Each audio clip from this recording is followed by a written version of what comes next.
I am an African. I am an African not because I was born in Africa, but because Africa was born in me. 25th of May 2017, just 5 days ago, we celebrated Africa Day. I found myself haunted by these words that were said by the former president of Ghana, Kwame Nkrumah, who led his country to independence in 1957.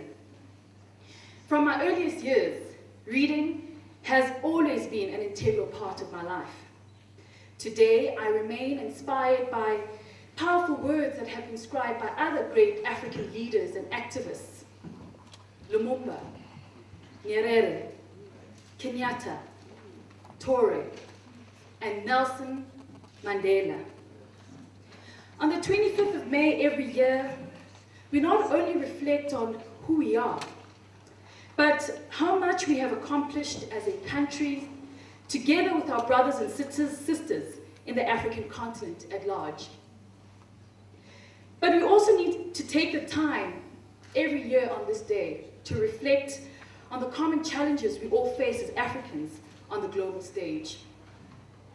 Beautifully articulated by my good friend Victor Muswane in his book titled Africa is Open for Business. He says, I open quote, Zambia, Namibia, Mozambique, and Tanzania have become the continent's preferred holiday destinations, and among many, of course.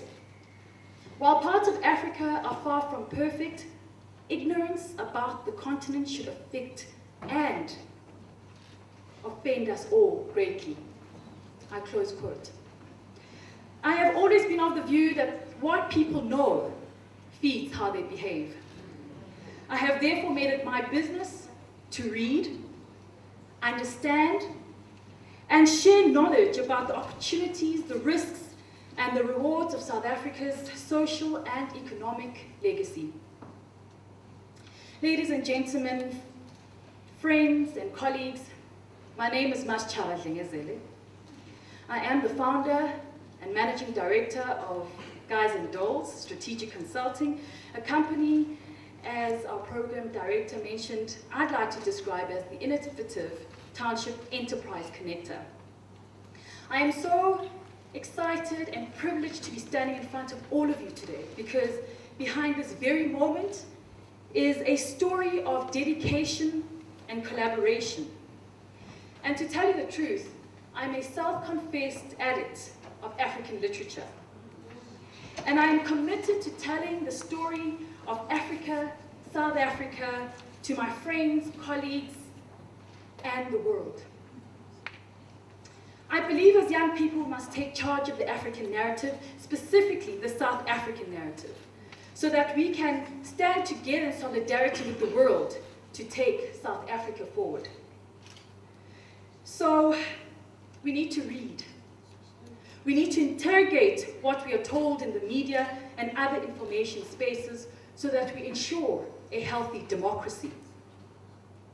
As we commemorate the 5th Annual World Book Celebration today, we are all part of a revolution, one that brings the people of Africa, South Africa, and the world together through books. This platform has been created to share ideas and nurture the cultural exchange between us all by co-creating a world within words by sharing books and information. I feel so honored today to be part of a legacy and a movement that is spearheaded by a dynamic leader, Mr. Teboho Modise.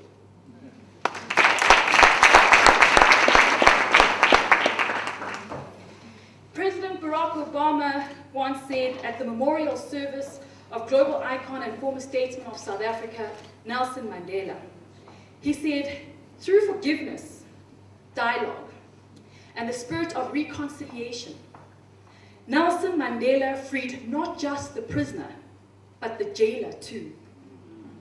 I would like us to take this mantra forward today and say, we must free not just ourselves, but those who come after us from poverty and other social ills that stagnate our progress.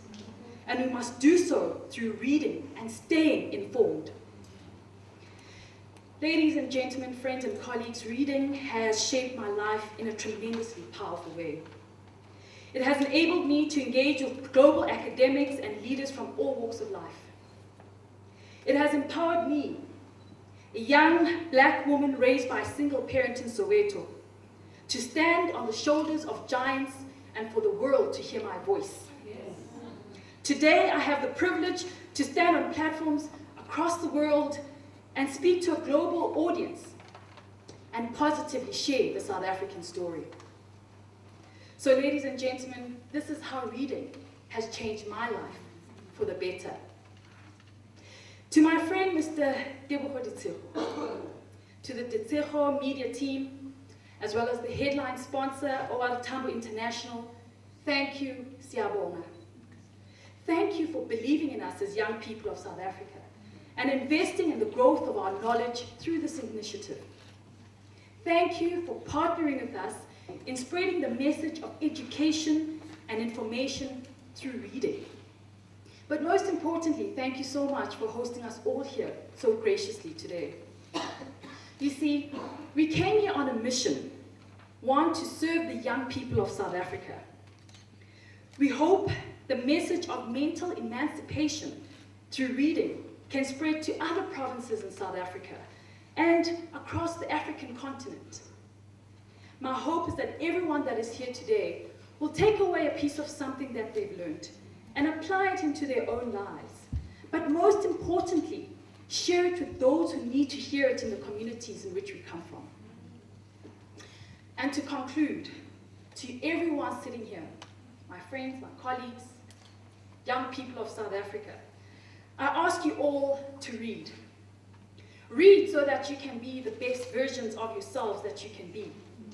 So that all the sacrifices that you have made to be where you are in your lives today can pay you back.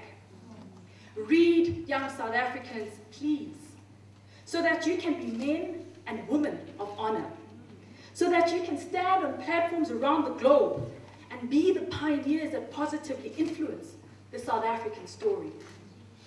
You see, we owe it to our fallen heroes, those who came before us to thrive in this world, those like Steve Biko and Chris Hani, who lived and died, who fought and conquered, for us to be afforded the privileges that we have today.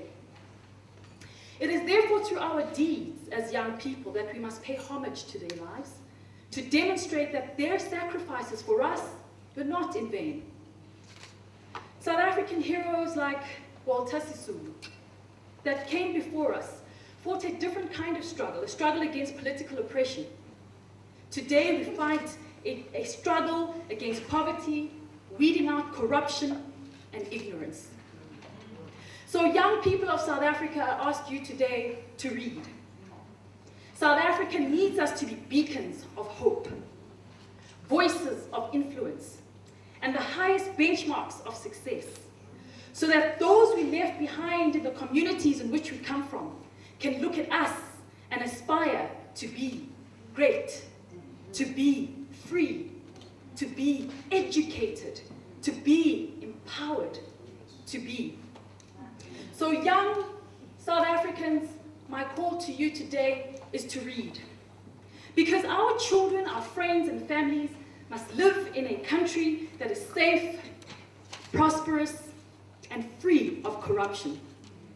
That instead of us killing one another, as we have seen in the outbreaks of xenophobic attacks in recent years, that we, as the Africa family of nations, we, as South Africans, Xhosa, Zulu, Pedi, we work in harmony with one another.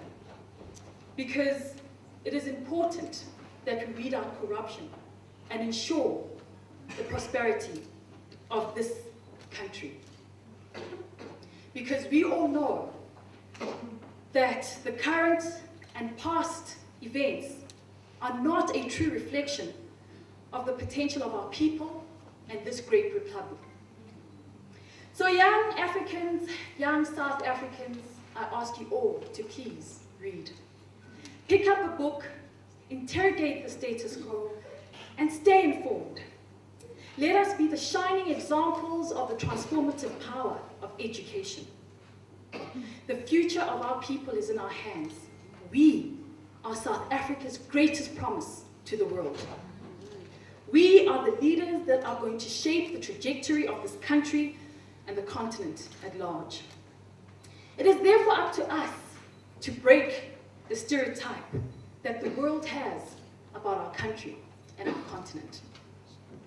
So young people of South Africa, I ask you all to pick up a book, stay informed, read, and heed the call to lead this nation, because greatness is calling your name. Yabo. Thank you.